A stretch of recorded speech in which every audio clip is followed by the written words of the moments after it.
애플 앱스토어와 이 국제 결제망 스위프트를 비교해보면 어떨까? 사실 뭐 잘 아시는 것처럼 이 둘은 기계적인 비교 대상이 아닙니다. 그런데 암호화폐 세계에서는 이 두 개념이 맞붙고 있습니다. 바로 이더리움과 리플 이야기입니다. 이더리움은 수천 개의 D앱이 구축된 블록체인 플랫폼으로 마치 글로벌 앱스토어 같은 그런 역할을 하고 있습니다. 반면 리플 XRP는 은행 간 국제 송금에 특화된 네트워크로서 블록체인판 스위프트로 불릴 만큼 빠르고 효율적인 글로벌 결제 인프라를 지향하고 있습니다. 겉보기에는 둘 다 알트코인으로 동일하게 불리기도 하고 누가 더 시총이 늘어난 해 만에 엎치락뒤치락 한 해 만에 뭐 이렇게 또 비교가 되고 있기도 하지만 어쨌든 대장은 이더리움이고 그 밑에 바로 자리하고 있는 게 리플. 하지만 속을 들여다보면 철학도 구조도 전혀 다릅니다. 그래서 이번 영상에서는 이더리움 대 리플 구도의 어떤 뒷얘기들과 함께 최근 시장의 자금 흐름이 어떻게 이 두 축으로 움직이고 있는지를 집중적으로 분석해 보도록 하겠습니다. 먼저 이더리움과 리플의 태생적인 구조 차이부터 짚어보겠습니다. 이더리움은 처음부터 탈중앙화 월드 컴퓨터를 꿈꾸며 탄생했습니다. 탈중앙화 애플리케이션을 구동할 수 있는 스마트 컨트랙트 플랫폼으로서 개발자들이 이더리움 위에 자유롭게 프로그램을 올릴 수가 있습니다. 비트코인이 금이라면 이더리움은 개발자들에게 개방된 오픈소스 앱스토어에 비유되곤 합니다. 실제로 이더리움 위에는 금융, 게임, 예술 등 다양한 분야를 아우르는 4,000개 이상의 D앱들이 잘 돌아가고 있습니다. 덕분에 디파이부터 NFT 마켓, 다오, 게임 등에 이르기까지 이더리움은 웹3 생태계의 중추 인프라로 자리매김했습니다. 이더리움 네트워크는 수천 개에 달하는 노드와 8,000개 이상의 검증자들이 분산 합의로 운영을 하고 있어서 탈중앙성과 보안성이 매우 아주 많이 높다라는 평을 받고 있습니다. 2022년 작업증명에서 지분증명, 포스로 전환한 뒤에도 에너지 효율 개선되고 있고 이더 보유자는 스테이킹을 통해서 이자 수익을 얻을 수도 있습니다. 한마디로 하면 이더리움 이꼴 글로벌 기술 인프라 플랫폼이라고 정리할 수가 있습니다. 반면 리플 XRP는 애초부터 국제송금이라는 현실 금융의 문제를 해결하는 데 초점을 맞춘 특화 블록체인입니다. 리플랩스가 2012년에 출시한 XRP 레처는 은행 간 이동하는 돈을 어떻게 더 빠르고 싸게 만들까를 고민하면서 탄생했습니다. 그 결과 XRP는 3에서 5초 안에 진짜 엄청 빠르게 초고속 결제 네트워크를 구현하게 됐고 초당 1,500건 이상의 거래 처리 성능까지 갖추게 됐습니다. 이건 이더리움 대비는 물론이고 기존의 스위프트 시스템과 비교를 해도 월등히 빠른 그런 속도입니다. XRP 합의 알고리즘은 리플사가 선정한 이 신뢰 노드들을 중심으로 작동하기 때문에 탈중앙화 수준은 상대적으로 낮다라고 할 수 있지만 그만큼 효율성과 비용 절감에 초점을 맞춘 그런 구조입니다. XRP 레저의 핵심 역할은 다른 통화들의 브릿지가 돼주는 겁니다. 예를 들어서 미국 달러를 보내면 즉시 XRP로 변환했다가 다시 유로로 바꿔서 중간에 여러 은행들 거칠 필요 없이 한 번에 송금이 완료가 됩니다. 이렇게 XRP는 은행들이 외국 통화를 미리 예치해 둘 필요 없이 온디맨드, ODL을 확보하게 해주기 때문에 국제 송금의 새로운 표준을 노리고 있습니다. 흔히 리플이 스위프트를 대체할 것이다 뭐 이런 좀 과격한 표현이 나오는 것도 그래서 나오는 거라고 바라볼 수가 있습니다. 최근 시장에서는 비트코인에 몰렸던 투자 자금이 일부가 다시 알트코인으로 분산되는 그런 흐름도 포착되고 있습니다. 특히 이더리움과 XRP 같은 메이저 알트코인들의 관심이 옮겨가는 듯한 모습인데 5월 중순 비트코인이 사상 최고가를 경신하며 11만 달러 선에 육박했지만 이후에 차익 실현 매물이 나오면서 상승세가 주춤하는 모습도 보이기도 했습니다. 그런데 눈여겨서 바라볼 점은 정체된 비트코인 자금이 빠져나가면서도 전체 암호화폐 시총은 크게 줄지 않았다는 겁니다. 이건 투자자들이 비트코인 차익을 일부 회수한 뒤에 이더리움 등으로 재배치하면서 새로운 상승 동력을 모색하고 있다 이렇게도 해석할 수 있는 부분입니다. XRP에도 역시나 시선이 좀 몰리고 있는 것 같습니다. XRP는 4월에서 5월 사이 강한 조정을 거친 뒤에 기술적으로 바닥을 다지고 다시 상승 쪽으로 추세를 전환하려고 엄청 빡세게 노력하고 있는 모습인데, 마침 SEC가 리플 소송에 대한 항소 포기를 결정하면서 규제 리스크의 큰 불확실성이 해소 국면으로 접어들었습니다. 이에 따라서 시장 분위기가 개선되며 XRP에 대한 트레이더들의 기대감이 높아지고 있는 모습으로도 바라볼 수가 있습니다. 실제로 비트코인이 숨고르기에 들어간 5월 하순 무렵부터 투자자들이 XRP와 솔라나 같은 메이저 알트코인으로 들어가는 모습도 포착되고 있습니다. 한 암호화폐 애널리스트는 비트코인 도미넌스가 하락하면서 알트코인 시즌이 전개될 수 있다라며 특히 규제 이슈를 털어낸 XRP를 주목하기도 했는데, 일부 전문가들은 앞으로 XRP 가격이 중기적으로 3달러 이상, 8달러까지도 상승할 수 있다라는 대담한 전망을 내놓기도 했습니다. 물론 이런 전망치는 어디까지나 예측일 뿐이지만 그만큼 XRP에 대한 시장 기대가 높아지고 있다, 이 정도로는 충분히 해석할 수가 있습니다. 그래서 정리를 하면 비트코인 독주 체제에서 벗어나서 이제 알트코인들로 자금이 순환되는 그런 흐름이 옅은 수준이지만 살짝 나타나고 있고, 그 선두에 이더리움과 XRP가 자리 잡고 있다라고 표현할 수 있을 것 같습니다. 비트코인으로 단기 차입금을 본 자금이 더 높은 성장성을 찾아서 이더리움과 XRP로 갈아타는 움직임이 최근 데이터로 뒷받침되고 있는 겁니다. 그렇다면 온체인 데이터는 이런 자금 흐름을 어떻게 뒷받침하고 있을까?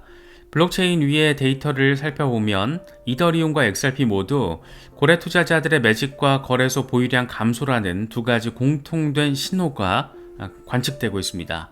이건 사실 잘 아시는 것처럼 눈에 띄는 강세 가능성을 보여주는 그런 신호라고 해석할 수 있는 부분입니다.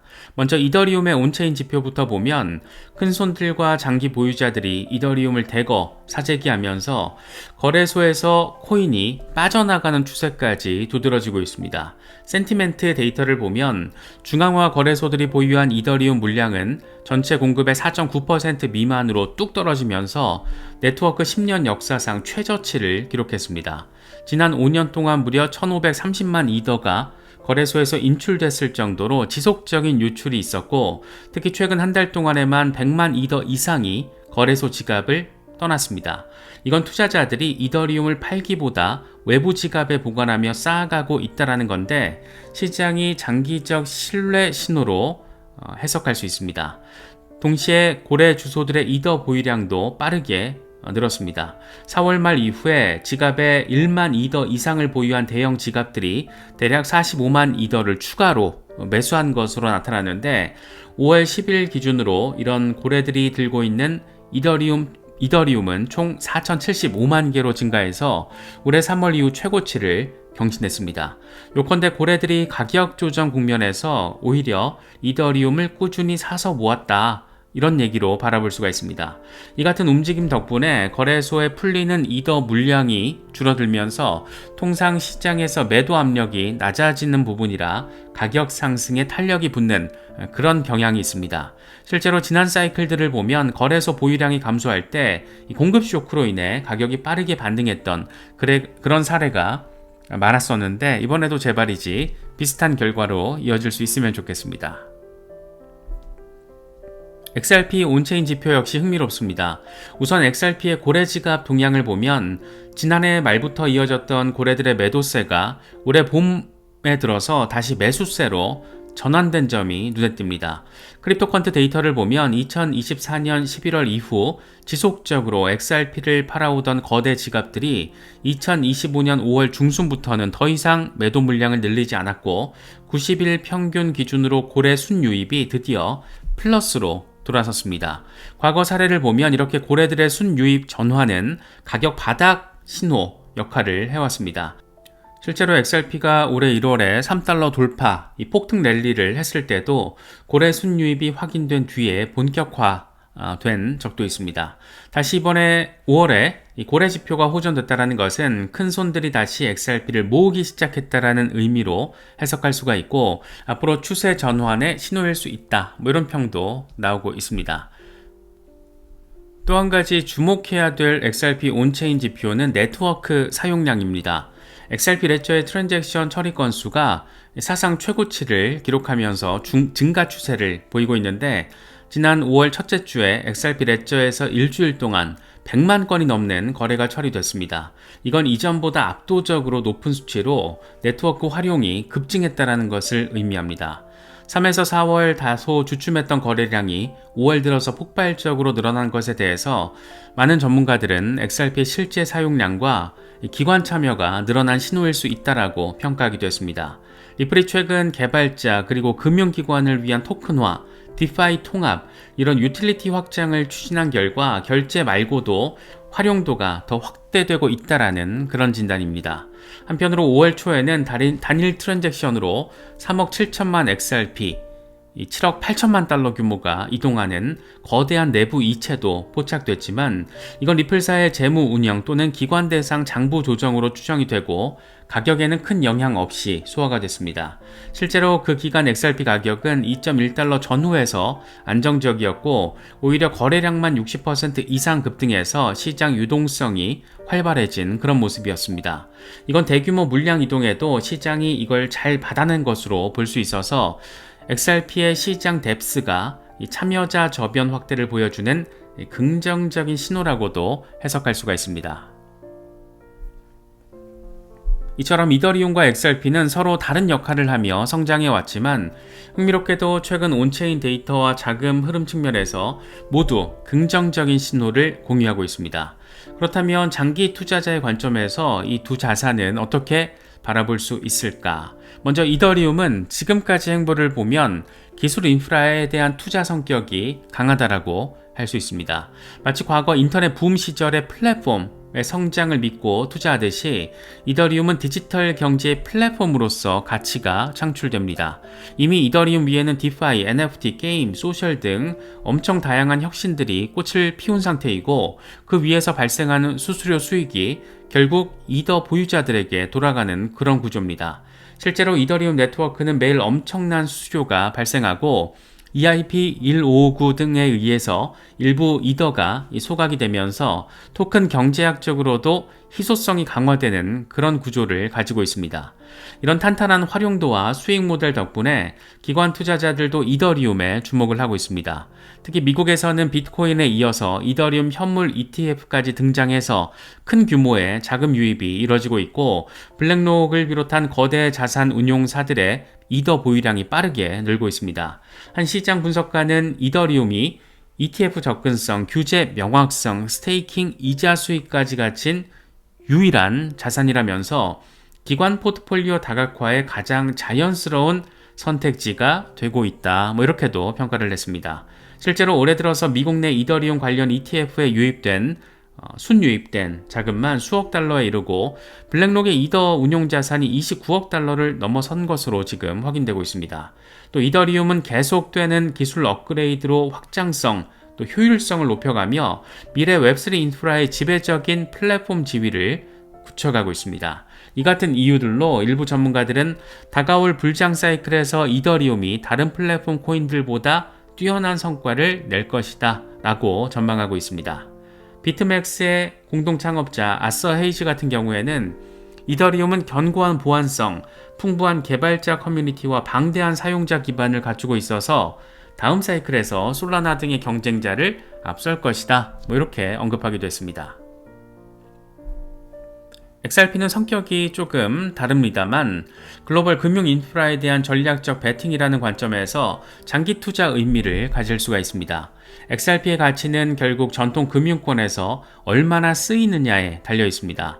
다행히 리플의 오랜 노력으로 이제는 은행, 결제기업, 핀테크 등 전 세계 여러 기관들이 리플넷에 합류했고, 중동과 아시아를 비롯한 신흥시장에서는 리플 솔루션으로 송금 비용을 절감하는 사례가 늘고 있습니다. 가령 아랍에미리트에서는 최근에 디지털은행과 핀테크 기업들이 리플의 블록체인 결제망을 도입했고, 일본 SBI 리밋 등 아시아 금융사들도 XRP를 활용한 해외 송금을 실제로 상용화시키면서 수수료와 속도를 혁신하고 있습니다. 국제결제은행 BIS도 리플을 차세대 결제 개선 작업에 참여시킬 정도로 그 기술력에 주목을 하고 있고, 최근 세계 경제 포럼 역시 리플을 블록체인 혁신 기업으로 여러 번 선정한 적이 있습니다. 이런 흐름은 XRP의 실사용 가치를 부여해주는 그런 요소라고 할 수 있습니다. 더불어서 규제 리스크 측면에서도 SEC와의 소송이 거의 이제 마무리 국면이라는 점, 그렇기 때문에 제도권에 더 적극적으로 편입될 가능성이 상대적으로 더 높아졌다라고 바라볼 수가 있는 그런 상황입니다. 그렇다 보니까 XRP 현물 ETF 출시는 이제 시간 문제다, 이런 얘기들에 무게가 더 실리는 그런 모습입니다. 특히 XRP 같은 경우에는 현물 ETF가 아직 출시되지 않은 상황에서 선물 ETF는 물론 2배 레버리지 ETF까지 출시가 돼서 기관들이 역시 상당한 관심을 갖고 있구나, 이런 점들 느끼게 만들고 있습니다.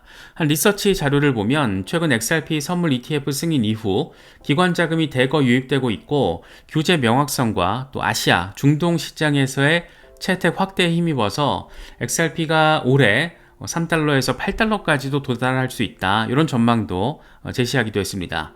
물론 실제로 그런 상승이 실현될지는 두고 봐야겠지만 XRP의 장기적인 성장 잠재력에 무게를 싣는 이 시각이 늘어나고 있다, 이런 점이 중요한 부분일 겁니다. 리플 측도 단순 송금을 넘어서 토큰화, 스테이블 코인 발행, CBDC 플랫폼 제공, 이런 것들로 XRP 레저의 활용 범위를 넓혀가고 있어서 차세대 금융 인프라의 한 축으로 XRP가 자리매김할 수 있다는 기대도 커지고 있습니다. 이처럼 이더리움과 XRP 모두 장기 투자 관점에서 매력적인 요소를 지니고 있지만 그 성격은 사뭇 다르기 때문에 상호 보완적인 측면도 있습니다. 이더리움은 탈중앙화 웹3 생태계의 성장에 베팅하는 기술주형 자산이라면, XRP는 글로벌 금융 시스템 혁신에 베팅하는 금융 인프라형 자산이라고 바라볼 수 있을 것 같습니다. 따라서 장기 투자자는 둘 중 굳이 하나만 선택하기보다는 포트폴리오 안에다가 두 자산을 전략적으로 배치하면서 분산 효과를 또 노릴 수도 있을 겁니다. 실제로 기관 투자자들도 비트코인만 담던 그런 추세에서 벗어나서 최근에는 이더리움과 XRP를 동시에 포트폴리오에 편입시키는 그런 움직임도 보이고 있습니다. 둘 다 시가총액 상위권에 검증된 대장들이기 때문에, 또 앞서 살펴봤듯이 온체인 데이터 상으로 큰 손들의 신뢰를 받고 있기 때문에 우리 같은 개미 투자자들 투심에도 긍정적인 부분이 상당히 많다, 이렇게도 정리할 수 있을 것 같습니다. 물론 주의해야 될 점들 당연히 있습니다. 알트코인은 비트코인보다 변동성이 크고 이 거시경제 상황이나 규제 이슈에 따라서 급등락할 위험이 있습니다. 실제로 XRP 경우에 SEC 소송 리스크로 4년 넘게 어려움을 겪었고, 이더리움도 확장성 문제나 경쟁 레이어 1 블록체인의 도전에 직면해 있습니다. 따라서 장기 투자라고 해도 중간중간 리스크 관리, 그리고 꾸준한 정보 점검이 필요합니다. 다만 온체인 지표를 통해서 큰손들의 움직임, 네트워크 건강도, 실사용 채택률 등을 꾸준히 관찰한다라면 이건 장기 투자 전략 수립에 든든한 나침반이 돼줄 것으로 생각이 됩니다. 현재까지의 데이터를 종합해 볼 때 이더리움과 XRP는 모두 장기적으로 유망한 이 성장 스토리, 내러티브를 확실하게 갖추고 있고, 실제 데이터가 이런 내러티브를 뒷받침하고 있다는 점만큼은 상당히 분명해 보입니다. 투자에 있어서 가장 든든한 지원군은 깊이 있는 분석과 확신이 아닐까 생각됩니다. 남들이 단순히 가격 급등락에 열광하거나 실망할 때 한 발 더 들어가서 속을 파헤쳐보는 그런 노력이 큰 흐름을 읽어낼 수 있게끔 만드는 자양분이 될 수 있을 겁니다. 그래서 단기적인 시세 흐름보다는 이런 펀더멘털에 대한 리서치, 여기에 대한 우리의 노력, 이런 것들이 굉장히 중요하다는 것도 한 번씩 더 생각해 보시면서 현명한 투자 전략 잘 설정하실 수 있으면 좋겠습니다.